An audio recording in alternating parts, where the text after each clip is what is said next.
तो आज हम लोग सैमसंग S23 अल्ट्रा का ग्लास चेंज करेंगे। इसका टच पूरा वर्किंग है, कहीं पे कोई दिक्कत नहीं है। और आप देख सकते हैं इसका सिर्फ एक कोना में इधर थोड़ा सा टूटा हुआ है, ये टूट के ग्लास बाहर आ गया है, बाकी पूरा फ़ोन फ्रेश है। दोस्तों इसके लिए अगर आप सर्विस सेंटर में जाते हैं तो आपका पूरा डिस्प्ले चेंज किया जाता है, उसका 16-17 हज़ार रुपये प्राइस होता है। लेकिन ग्लास चेंज करके देने से ग्लास चेंज बहुत ही सस्ता में हो जाएगा। मे भी उतना में आप 4 बार ग्लास चेंज कर सकते हैं जितना में डिस्प्ले चेंज होगा। तो पूरा वीडियो देखें, स्टेप बाय स्टेप बहुत ही आसान तरीके से हम लोग इसका करने वाले हैं।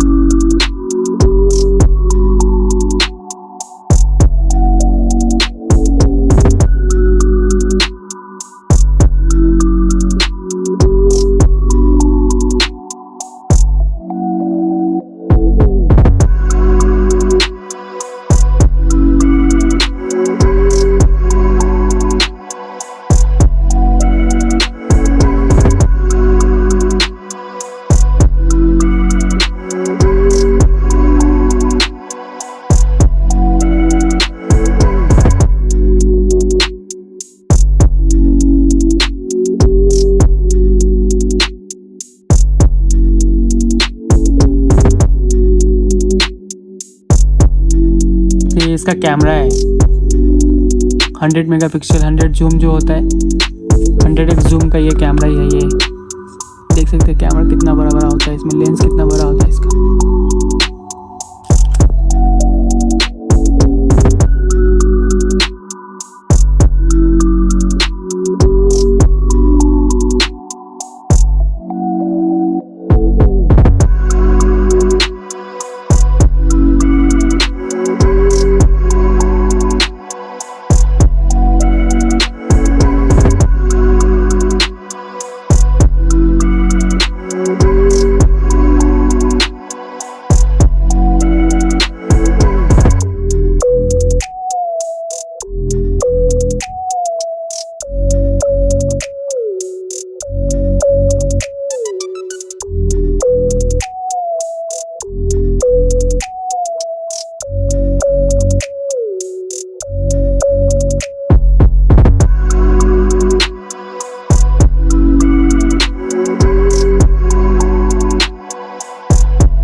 तो आप देख सकते हैं फ़ोन बिल्कुल रेडी हो चुका है, पूरा प्रॉपर फिनिशिंग भी देख सकते हैं आप।